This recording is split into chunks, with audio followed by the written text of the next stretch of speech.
afraid. He won't hurt you. Come.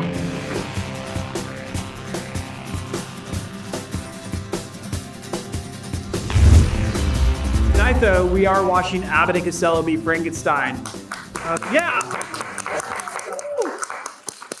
Now, one of the things we're hoping to do at the River Oaks is occasionally bring up people who are experts or enthusiasts, or sometimes both, about the movies that we're showing. And tonight, this afternoon, it's my pleasure to welcome you to the stage, a man who is both of those things, an expert and an enthusiast of all things Universal Monsters. Please put your hands together for Mr. Vincent Barajas. Thank you.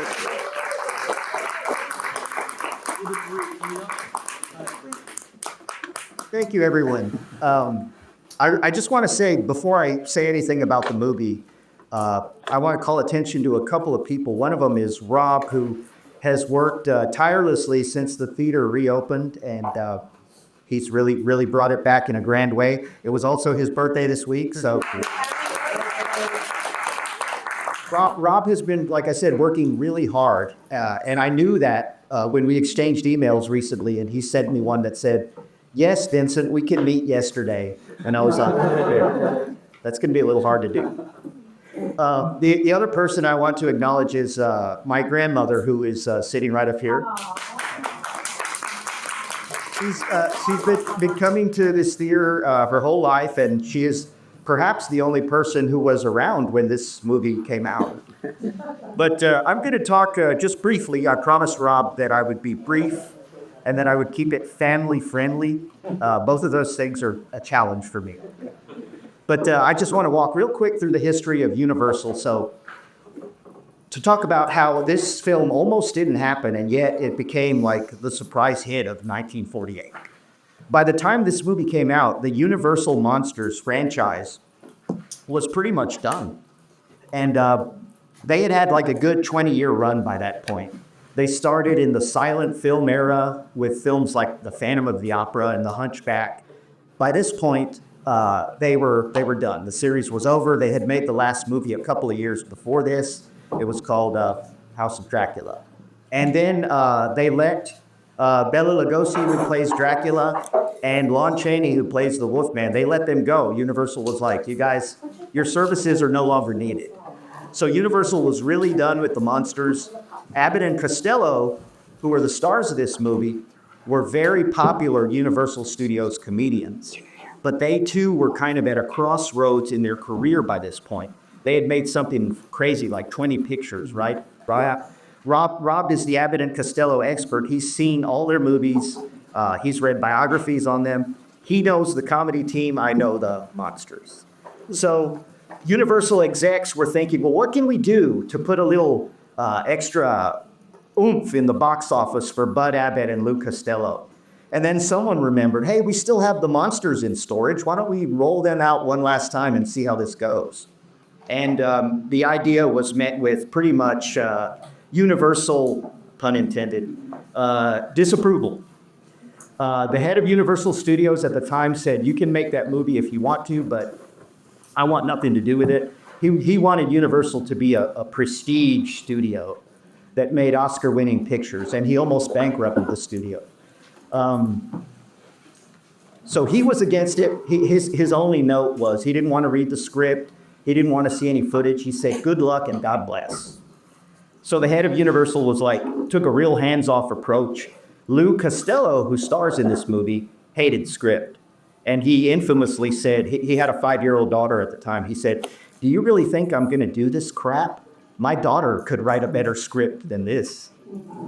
So money talks, as they say, and Lou was convinced to do the movie by a $50,000 bonus on top of the large salary that he was already making. $50,000 may not sound like a lot today, but in 1948 money, it's a lot.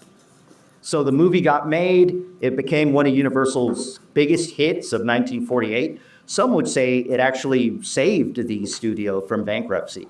It made what in today's money would be a couple of $100 million, which is pretty good, all right? So think of it like it made as much money as a Marvel movie that does well, So it was a hit. By all accounts, it was a great, fun time on the set. the director of the movie infamously said that the monsters were the nicest, most gentle people that you would ever meet.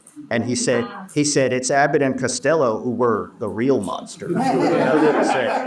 But even though he said that, I don't think he meant anything too negative by it because, as you know, Rob, they liked to keep a really kind of rowdy set. Yeah. I mean, let's put it this way. They hired a guy who wasn't even in the movie, a comedian friend of theirs, just to like run around causing chaos and like playing pranks on people. So imagine you're at work trying to do your job and there's some guy like waiting around the corner to throw a pie at you, you know? That's the kind of set that Abbott and Costello wanted. They wanted things to be kind of like loose and improvisational. I have a copy of the script for the movie. I've read it. It's very different from what ended up on screen. And that just goes to show how much they loved improvisation. But I think everyone enjoyed themselves during the making of this movie.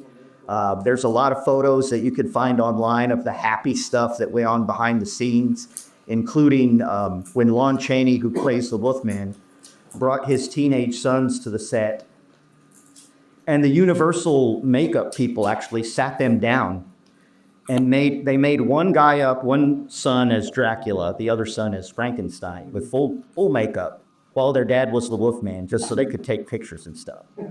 So it's a really fun movie from start to finish. I always tell people it's like the Ghostbusters of its time, because you got a couple of guys who are like really bringing the laughs, and then you've got monsters in it too.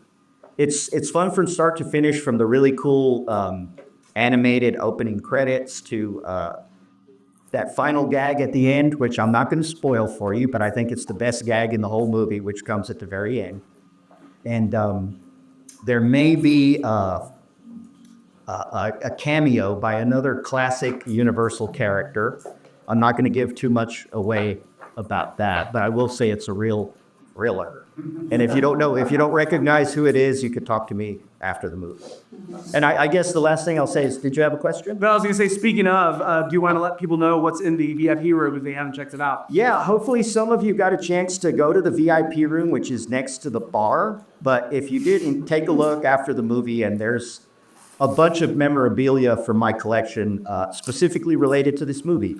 So I think you would enjoy checking that out. But in closing, unless you had anything to add, okay, I guess I'll just leave you with my favorite line from the movie. And this movie to me is like eminently quotable. Every line is good. But Bela Lugosi, who plays Dracula, for the last time in this film, kind of steals the show, in my opinion. And at one point he says, "Ah, you young people, making the most of life while it lasts." That's it for me. Thank you.